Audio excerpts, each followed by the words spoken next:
প্রাক্তন বাংলাদেশ ক্যাপ্টেন এবং star allrounder Shakib Al Hasan এবার খুনের মামলায় অভিযুক্ত। বাংলাদেশ গত কয়েক মাস ধরে তীব্র প্রতিবাদ এবং বিক্ষোভের মধ্যে দিয়ে যায় এবং সেই ঘটনার সূত্রে একটি গার্মেন্ট ওয়ার্কার যার নাম রুবেল তার মৃত্যু ঘটে। সেই ঘটনায় তৎকালীন প্রধানমন্ত্রী শেখ হাসিনার দল আওয়ামী লীগের 150 জন অভিযুক্তের তালিকায় আছে এবং সাকিব 28 নম্বর অভিযুক্ত। তার সাথে তালিকায় আছেন দেশের বিখ্যাত অভিনেতা ফেরদৌস আহমেদ। স্পোর্টস স্টার গোপন সূত্রে জানতে পেরেছে যে মৃতের বাবা রাফিকুল ইসলাম ঢাকার আদাব পুলিশ থানায় এই ঘটনার সূত্রে মামলা নথিযুক্ত করেন এবং বাংলাদেশের দৈনিক দ্য ডেইলি স্টার জানিয়েছে যে অভিযুক্তদের মধ্যে কিছুরা প্রত্যক্ষ বা পরোক্ষভাবে কিছু ছাত্রদের ওপর ওপেন ফায়ার করে।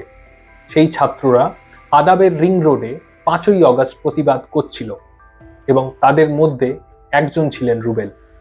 সেই ওপেন ফায়ারিংয়ে রুবেল আহত হন এবং 2 দিন পরে তার মৃত্যু ঘটে। বর্তমানে সাকিব পাকিস্তানের রাওয়ালপিন্ডিতে আছেন এবং ইন্টারেস্টিংলি যখন রুবেলের ঘটনাটি ঘটে সেই সময় তিনি বাংলাদেশে ছিলেন না, বরঞ্চ তিনি ছিলেন ক্যানাডাতে একটি টি20 লিগ খেলার সূত্রে এবং তিনি অধিনায়কত্ব করছিলেন বাংলা টাইগার্স মিসিসাউগার।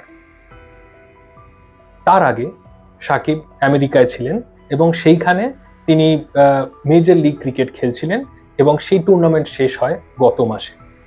এই ভিডিওটি আপনি ইংরেজিতেও দেখতে পারবেন, তার জন্য আপনি ইউটিউবের স্পোর্টস স্টার চ্যানেলে সাবস্ক্রাইব করুন এবং আমাদের কাজ ফলো করুন।